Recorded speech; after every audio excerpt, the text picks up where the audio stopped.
Are you making these present simple mistakes? Most English learners do, and they don't even realize it. But today, you'll fix them once and for all. Stay till the end because mistake number 5 even confuses advanced learners. Mistake number 1, forgetting this in third person singular.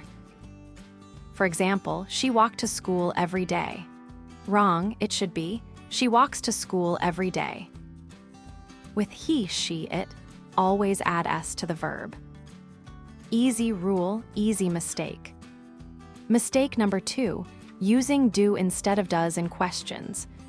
For example, do she like coffee? That sounds wrong. The correct sentence is, does she like coffee?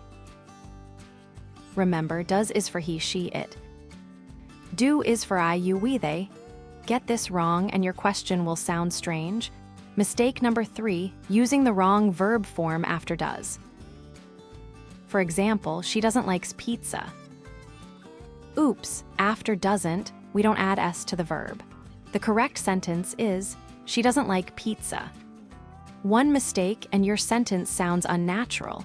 Mistake number 4, using present continuous instead of present simple. For example, I am going to school every day. Wait, that sounds wrong.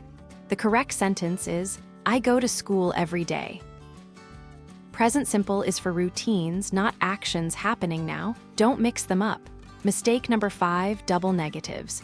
For example, I don't need no help. Oh, that's a double negative. The correct sentence is, I don't need help. Now you know the 5 biggest mistakes in present simple. But which one do you think is the most confusing? Comment below. And if you want to avoid more grammar mistakes, watch this video next.